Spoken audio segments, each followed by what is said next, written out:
서방 언론이 언급하지 않는 것 중에 하나가 언론 영역에서 그리고 금융 영역에서 유택의 잘못을 지적하면 살아남기가 힘듭니다. 그래서 유택의 이야기를 안 하는데 트럼프 주변에 유택이가 많아요. 장관부터 변호사까지. 대표적으로 이제 사이 쿠슈너가 있는데 트럼프처럼 뉴욕 기반의 부동산 업자 집안이에요. 이 사람이 이스라엘 총리 네타냐후와 사적으로 아주 가까워서 네타냐후가 미국에 오면 쿠슈너 집에서 머뭅니다. 정말 이상한 관계죠. 다른 나라의 총리가 와서 대통령 사위 집에 간다는 게. 이 쿠시너가 어떤 일을 했냐면 트럼프 일기 때 텔아비브에 있던 미 대사관을 예루살렘으로 이전하거든요. 저는 이게 이란 전쟁의 시발이라고 생각하는데 트럼프가 이 유엔을 무시하고 예루살렘으로 대사관을 이전해버립니다. 그러니까 팔레스타인의 수도가 될 수 없다. 예루살렘은. 네. 라고 미국이 선언한 셈이죠.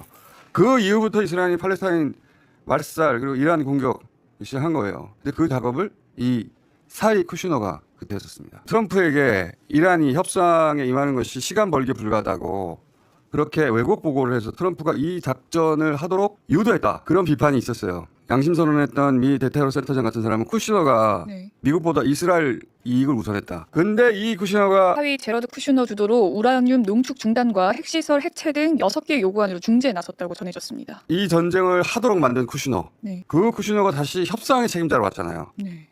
어떻게 믿겠어요, 쿠시너를? 이란 입장에서? 그 와중에 이스라엘 언론은 호르무즈 작전 향후 수주간 걸릴 거라고 미국 쪽에서 통보해왔다. 그러니까 이쪽에서는 수주간 작전을 할 거라고 네. 이스라엘 언론이 말하고 쿠시너는 협상하자고 만약에 실제 협상을 주도하고 있다면 그러면 이란 입장에서 그걸 더 어떻게 전적으로 믿겠어요? 이란 원유 수출 터미널인 하르그섬 정령 시나리오에 대해 재앙이 될 것이라고 주장했습니다.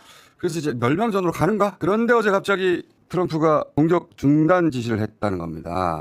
We have had very, very strong talks. We'll see where they lead. We have major points of agreement. I would say almost all points of agreement. So we've had very strong talks. Mr. Witkoff, Mr. Kushner had them.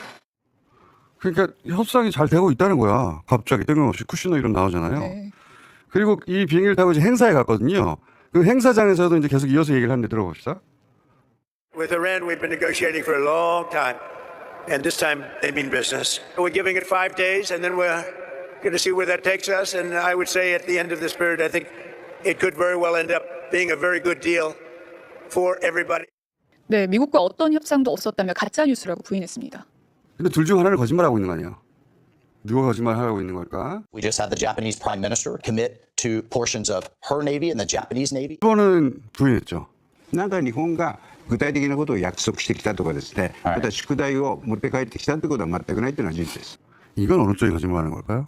이거 다 미국이 거짓말하는 거 아닐까? 지금 가장 곤경에 처한 건 미국 아닌가? 전쟁이 시작되면 며칠 안에 이란 내에서 봉기가 일어나 이란 정권이 붕괴될 것이라는 이스라엘 정보기관의 오판이 출발이라고 뉴욕타임스가 보도했습니다. 그 시나리오로 트럼프를 설득했다는 거 아닙니까? 그러니까 지난 1월 중순 네타냐후 총리가 워싱턴을 직접 방문해 트럼프를 설득했다고 합니다. 이 계획에 대해서 미 합참, 미 정보기관들은 다 반대했다는 거 아닙니까? 폭탄이 떨어지는데 누가 시위하겠냐. 너무 상식적인 판단인데 그런데도 전쟁을 시작한 건 이제 트럼프가 마두로 제거 성공에 도취했다. 핵심은 국방이라고 생각이 됩니다. 어떤 상황이 처하더라도 누구의 도움도 받지 않고 스스로 우리 스스로를 지킬 수 있도록 해야 합니다. 외부의 어떤 지원도 없는 상태에서 우리 스스로를 지켜낼 수 있어야 합니다. 그리고 우리는 얼마든지 그렇게 할 수 있는 역량이 있습니다. 이 말은 지금 같은 국제정세면 미국과의 군사적 동맹이 과거와는 완전히 달라질 수도 있다. 대검찰청 정책기획관, 정보통신과, 반부패 이과, 중앙지검 반부패 2부 사무실, 그리고 공주지청장실 이렇게 5곳입니다. 저 팀에 검사가 한 명도 없다는 거거든요, 지금. 김건희 씨가 주가 조작을 한 건 아니고 방조했을 뿐이다. 이렇게 정리하려고 했던 것 같아요. 근데 이제 그 방조와 유사점이 이 보이스피싱 현금 인출책 예, 법적으로 있다고 본 것 같아요. 그러니까 이 사안이 말하고 있는 바는 김건희를 수사했더니 무혐의가 나온 게 아니라 무혐의를 정해놓고 그 논리를 개발했다. 그런 의혹인 거죠.